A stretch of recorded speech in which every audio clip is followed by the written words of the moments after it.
শতাব্দী এসে যেই দাঁড়িয়েছে, এরপরে আমরা ট্রেনে উঠে পড়বো। আমাদের C4টা খুঁজে বেরোচ্ছি। আমরা উঠে পড়েছি, লাগেজ তোলা হয়ে গেছে। এই দুটো আমাদের সিট আর এই তিনটেও আমাদের সিট। এখানেও লাগেজ উঠে গেছে। শতাব্দীতে উঠে পড়েছি আপাতত। প্রচণ্ড গরম, দেখা যাক এরপরে কি হয়। এখনো ট্রেন আমাদের চালু হয়নি, পুলিশ স্টেশনেই দাঁড়িয়ে আছে। স্টেশনটা দেখেও ভালো লাগছে, আবার কবে ফিরবো বা আসবো জানি না। আমার মেয়ে এদিকে খেলা করতে শুরু করেছে, আমি উইন্ডো সিটে বসেছি, আর আমার মেয়ে এই খাওয়ার জায়গাটাকে নিয়ে খেলা করতে শুরু করেছে। একবার বন্ধ করছে, একবার খুলছে, খেলা শুরু হয়ে গেছে।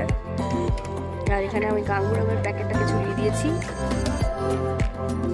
বাইরে প্রচণ্ড রোদ, 12:30 ছাড়ার কথা, জানি না কখন ছাড়বে। ট্রেন ছাড়লো, রওনা দিতে শুরু করেছি। পাশে একটা ট্রেন দাঁড়িয়ে আছে, শতাব্দী ছেড়ে দিল। দুপুর 12:30টায় ছেড়েছে, জানি না কখন পৌঁছবে। এই ট্রেনটা ছাড়ার কথা ছিল 5:45-এ ভোর, কিন্তু এটা ছাড়লো দুপুর 12:30টায়। দেখা যাক কখন পৌঁছয়, সব আপডেটই দেবো।